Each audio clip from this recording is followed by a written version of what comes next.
Good morning. आजचा आपला विषय आहे भारतीय बँक प्रणालीची रचना म्हणजेच भारतातील बँक व्यवसायाची रचना. भारतीय अर्थव्यवस्था ही एक वैशिष्ट्यपूर्ण अर्थव्यवस्था असून भारतीय अर्थव्यवस्थेत बँक व्यवसायाला महत्त्वाचे स्थान आहे. कारण भारतीय बँक व्यवसायाची रचना देखील वैशिष्ट्यपूर्ण अशी आहे. भारतातील बँक व्यवसायाची रचना समजून घेत असताना भारतातील बँकांचे प्रमुख दोन भागात विभाजन केले जाते. ते म्हणजे असंघटित क्षेत्रातील बँक व्यवसाय आणि संघटित क्षेत्रातील बँक व्यवसाय. त्यातला पहिला घटक आहे असंघटित क्षेत्र. बँक व्यवसाय करणाऱ्या ज्या व्यक्तीवर किंवा संस्थेवर सरकारचे व मध्यवर्ती बँक म्हणून भारतीय रिझर्व्ह बँकेचे कोणतेही नियंत्रण नसते, त्यांचा समावेश असंघटित बँक व्यवसायामध्ये किंवा असंघटित क्षेत्रामध्ये होतो. भारतात असंघटित बँक व्यवसायामध्ये खाजगी सावकार, सराफी पेढी, मित्र व नातेवाईक आणि भिसी इत्यादींचा समावेश होतो. यामध्ये खाजगी सावकारांकडून देखील कर्ज पुरवठा केला जातो, ते बँकेचं एक कार्य आहे. सराफी पेढी ठेवी स्वीकारतात, कर्ज पुरवठा करतात. मित्र आणि नातेवाईकांकडून देखील कर्ज पुरवठा करणे किंवा उसने पैसे देणे, उधार पैसे देणे हा बँकेचा एक व्यवहार केला जातो. त्यानंतर वेगवेगळ्या प्रकारच्या ज्या भिसी असतात त्या भिसीमध्ये देखील दर महिन्याला मासिक वर्गणी केली जाते, त्यातून त्यांना कर्ज पुरवठा केला जातो. जे बँकेचं जे कार्य आहे ठेवी स्वीकारून कर्ज पुरवठा करणे, ते कार्य या सगळ्या घटकांकडून केलं जातं, परंतु याला कुठलाही कायदेशीर आधार नाही. यांच्यावर कुठल्याही संस्थेचं किंवा सरकारचं नियंत्रण नाही. त्यामुळे एका अर्थाने या सगळ्या घटकांना म्हणजे सावकार, सराफी पेढी, मित्र आणि भिसी मंडळ यांना बेकायदेशीर म्हटलं जातं. त्यामुळे त्यांचा समावेश हा असंघटित क्षेत्रामध्ये केला जातो. त्यानंतरचा दुसरा घटक आहे संघटित क्षेत्र. जेव्हा बँक व्यवसाय करणाऱ्या व्यक्तीवर व संस्थेवर सरकार आणि भारतीय रिझर्व्ह बँक यांचे नियंत्रण प्रस्थापित होते, तेव्हा त्याला संघटित क्षेत्रातील बँक व्यवसाय असे म्हणतात. संघटित क्षेत्रात देशातील सर्व प्रकारच्या बँकांचा समावेश होतो. त्याचप्रमाणे सावकारांचा देखील समावेश होतो.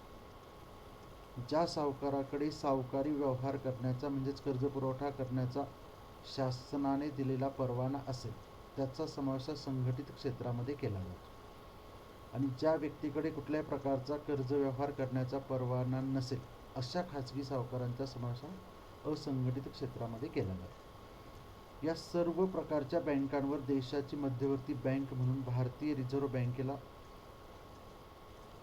नियंत्रण ठेवण्याचा अधिकार प्राप्त होतो. त्यामुळे भारतीय रिझर्व्ह बँक ही देशातील सर्व प्रकारच्या बँकांची एक मध्यवर्ती बँक किंवा एक अग्रस्थानी बँक म्हणून ओळखली जाते. भारतीय रिझर्व्ह बँक ही भारत सरकारची व बँक व्यवसायातील मध्यवर्ती बँक आहे. भारतीय रिझर्व्ह बँक कायदा 1934 नुसार 1 एप्रिल 1935 रोजी भारतीय रिझर्व्ह बँकेची स्थापना करण्यात आली. 1 जानेवारी 1949 रोजी भारतीय रिझर्व्ह बँकेचे राष्ट्रीयकरण झाल्यानंतर बँकिंग नियमन कायदा 1949 नुसार भारतीय रिझर्व्ह बँकेला देशातील बँकांवर नियंत्रण ठेवण्याचा व्यापक अधिकार प्राप्त झाला. भारतीय रिझर्व्ह बँक देशातील कोणत्याही बँकेबरोबर स्पर्धा निर्माण होईल असे कार्य करत नाही, तर बँक व्यवसायाचे नियंत्रण व नियमन करण्याचेच कार्य करते. भारतीय रिझर्व्ह बँकेला देशातील बँकांवर प्रभावी नियंत्रण प्रस्थापित करता यावे, यासाठी देशातील सर्व प्रकारच्या बँकांचे 2 प्रकारात विभाजन केले जाते. ते म्हणजे अनुसूचित बँका आणि बिगर अनुसूचित बँक. त्यामधला पहिला घटक आहे बिगर अनुसूचित बँक. भारतीय रिझर्व्ह बँक कायदा 1934च्या अनुसूची क्रमांक 2 मध्ये ज्या बँकांचा समावेश होत नाही त्यांना बिगर अनुसूचित बँका असे म्हणतात. आणि दुसरा प्रकार आहे अनुसूचित बँक. भारतीय रिझर्व्ह बँक कायदा 1934च्या अनुसूची क्रमांक 2 मध्ये ज्या बँकांचा समावेश होतो त्यांना अनुसूचित बँका असे म्हणतात. बिगर अनुसूचित आणि अनुसूचित बँकांमध्ये एकमेव फरक आहे. ज्या बँकांचा समावेश अनुसूची क्रमांक 2 मध्ये होतो त्या अनुसूचित, आणि ज्यांचा समावेश अनुसूची क्रमांक 2 मध्ये होत नाही त्या बिगर अनुसूचित. सामान्यपणे देशातील बहुतांश बँकांचा समावेश अनुसूचित बँकांमध्येच होतो. अनुसूचित बँकांमध्ये 4 प्रकारच्या बँकांचा समावेश होतो. व्यापारी बँका, प्रादेशिक ग्रामीण बँका, सहकारी बँका आणि विकास बँक. त्यामधला पहिला घटक आहे व्यापारी बँक. ज्या बँका व्यापारी हेतूने म्हणजेच नफा प्राप्त करण्याच्या हेतूने स्थापन झालेल्या असतात व नफा प्राप्त करण्यासाठीच बँक व्यवसाय करतात, त्यांना व्यापारी बँका असे म्हणतात. व्यापारी बँकांमध्ये देखील 2 प्रकारच्या बँकांचा समावेश होतो. सार्वजनिक क्षेत्रातील बँका आणि खाजगी क्षेत्रातील बँक. त्यामधला पहिला घटक आहे सार्वजनिक क्षेत्रातील बँक. ज्या बँका सार्वजनिक म्हणजेच सरकारच्या मालकीच्या असतात, म्हणजे ज्या बँकांमध्ये 51% किंवा त्यापेक्षा जास्त भाग भांडवल हे सरकारचे असते, त्यांना सार्वजनिक क्षेत्रातील बँका असे म्हणतात. सार्वजनिक क्षेत्रातील बँकांमध्ये भारतातील 12 बँकांचा समावेश होतो. या 12 बँकांमध्ये पुढील 3 प्रकारच्या बँकांचा समावेश होतो. त्यातला पहिला प्रकार आहे राष्ट्रीयकृत बँक. ज्या बँकांच्या भांडवलामध्ये 51% किंवा त्यापेक्षा जास्त भांडवल सरकारचे असते, त्यांना राष्ट्रीयकृत बँका असे म्हणतात. भारतात 19 जुलै 1969 रोजी 50 कोटी किंवा त्यापेक्षा जास्त भांडवल असलेल्या 14 व्यापारी बँक आणि 15 एप्रिल 1980 रोजी 200 कोटी किंवा त्यापेक्षा जास्त ठेवी असणाऱ्या 6 व्यापारी बँक अशा एकूण 20 व्यापारी बँकांचे राष्ट्रीयकरण करण्यात आले. त्यामुळे राष्ट्रीयकृत बँकांची भारतातील संख्या 20 एवढी झाली. परंतु त्यानंतर 1991 मध्ये एका राष्ट्रीयकृत बँकेचे, 2019 मध्ये 2 राष्ट्रीयकृत बँकेचे आणि 2020 मध्ये 6 राष्ट्रीयकृत बँकांचे इतर राष्ट्रीयकृत बँकांमध्ये विलिनीकरण केल्यामुळे आज भारतातील राष्ट्रीयकृत बँकांची संख्या 11 एवढी आहे. त्यानंतरचा दुसरा घटक आहे भारतीय स्टेट बँक समूह. 1 जुलै 1955 रोजी इम्पिरियल बँकेचे राष्ट्रीयकरण करून भारतीय स्टेट बँकेची स्थापना करण्यात आली. त्याचप्रमाणे भारतीय स्टेट बँकेला संलग्न असलेल्या 7 स्टेट बँकांची स्थापना करून 1959 मध्ये संलग्न असणाऱ्या स्टेट बँकांचे राष्ट्रीयकरण करण्यात आले. अशा एकूण 8 स्टेट बँकांना स्टेट बँक समूह असे देखील म्हणतात. स्टेट बँकांच्या विलिनीकरणाच्या प्रक्रियेअंतर्गत 2008 मध्ये एका बँकेचे, 2009 मध्ये एका बँकेचे आणि 2017 मध्ये 5 बँकांचे अशा एकूण 7 स्टेट बँकांचे भारतीय स्टेट बँकेमध्ये विलिनीकरण करण्यात आले. त्यामुळे 1 एप्रिल 2017 पासून भारतीय स्टेट बँक ही एकमेव स्टेट बँक अस्तित्वात आहे. भारतात बँक व्यवसाय करणारी भारतीय स्टेट बँक ही सर्वात मोठी व्यापारी बँक समजली जाते. त्याचप्रमाणे स्टेट बँकांच्या विलिनीकरणामुळे जगातील मोठ्या 50 बँकांमध्ये भारतीय स्टेट बँकेचा समावेश होतो. ज्या ठिकाणी भारतीय रिझर्व्ह बँकेचे प्रादेशिक कार्यालय नाही, त्या ठिकाणी भारतीय स्टेट बँक रिझर्व्ह बँकेचा प्रतिनिधी म्हणून कार्य करते. त्यानंतरचा तिसरा प्रकार आहे इतर सार्वजनिक बँक. ज्या बँकांची स्थापना सरकार किंवा भारतीय रिझर्व्ह बँकेच्या पुढाकाराने म्हणजेच सार्वजनिक किंवा सरकारी भांडवलाच्या आधारावरच झालेली असते, त्यांना सार्वजनिक क्षेत्रातील बँका असे म्हणतात. म्हणजे या बँकांची स्थापना खाजगी क्षेत्रात होऊन त्यांचे राष्ट्रीयकरण केले जात नाही, तर सरकारकडूनच या बँकांची स्थापना केली जाते. यामध्ये 2004 मध्ये स्थापन झालेली IDBI बँक आणि 2013 मध्ये स्थापन झालेली भारतीय महिला बँक यांचा समावेश होतो. 2006 मध्ये IDBI बँकेने युनायटेड वेस्टर्न बँकेचा ताबा घेतला. स्टेट बँकेच्या विलिनीकरणाअंतर्गत 2017 मध्ये भारतीय महिला बँकेचे भारतीय स्टेट बँकेमध्ये विलिनीकरण करण्यात आले.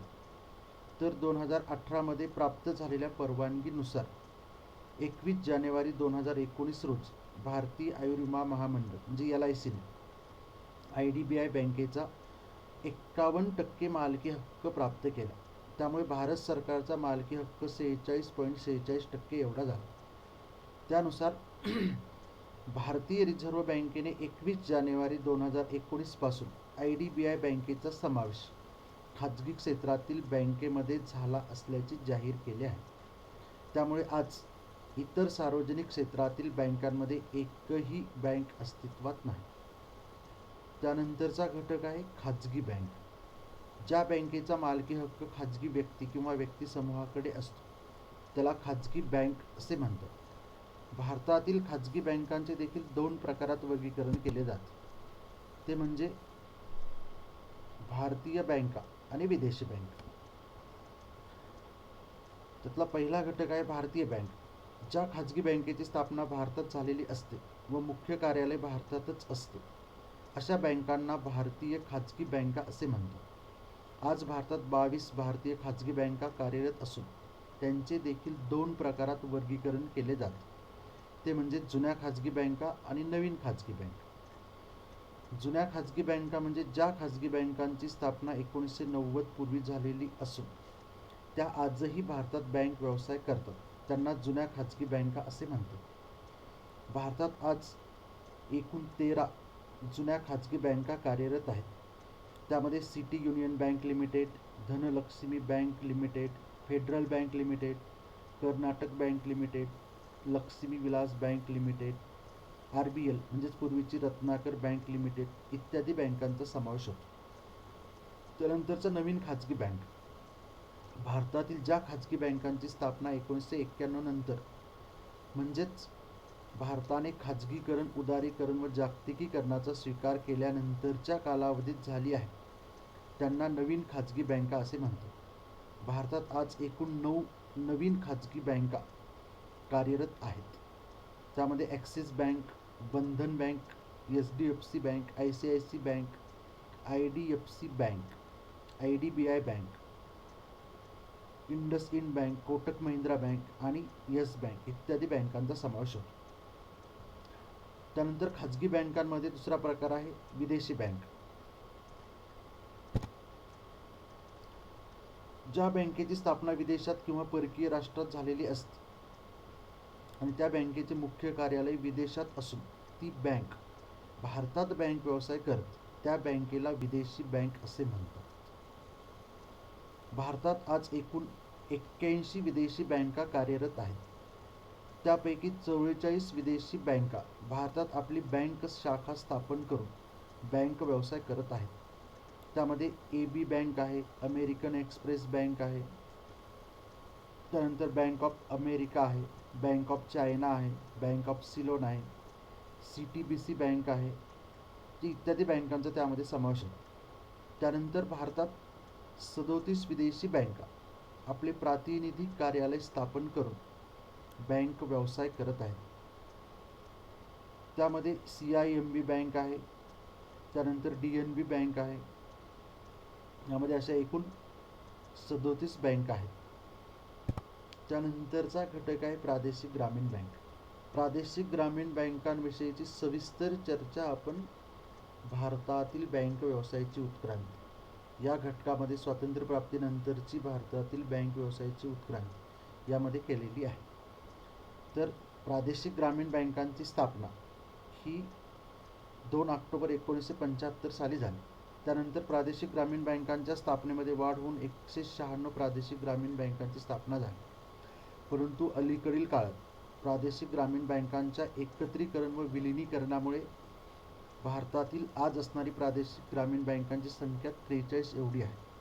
तर महाराष्ट्रामध्ये बँक ऑफ महाराष्ट्रने पुरस्कृत केलेली महाराष्ट्र ग्रामीण बँक आणि बँक ऑफ इंडियाने पुरस्कृत केलेली विदर्भ कोकण ग्रामीण बँक या 2 प्रादेशिक ग्रामीण बँका आज कार्यरत आहेत.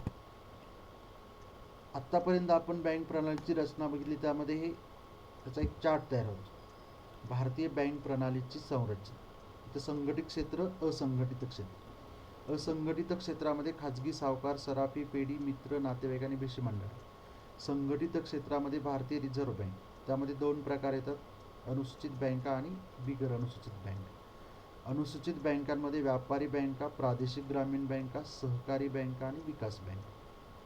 व्यापारी बँकांमध्ये सार्वजनिक बँका आणि खाजगी बँक. सार्वजनिक बँकांमध्ये राष्ट्रीयकृत बँका, स्टेट बँक समूह आणि इतर सार्वजनिक बँक. तर खाजगी बँकांमध्ये भारतीय बँका आणि विदेशी बँक. भारतीय बँकांमध्ये जुन्या बँका आणि नवीन बँक. विदेशी बँकांमध्ये शाखा असलेल्या बँका आणि प्रातिनिधिक कार्यालय असणाऱ्या बँक. यानंतरचा सहकारी बँका आणि विकास बँक याविषयीची चर्चा आपण पुढच्या व्हिडिओमध्ये करणार आहोत. व्हिडिओ शेवटपर्यंत बघितल्याबद्दल धन्यवाद. थँक्यू. घरीच राहा, सुरक्षित राहा.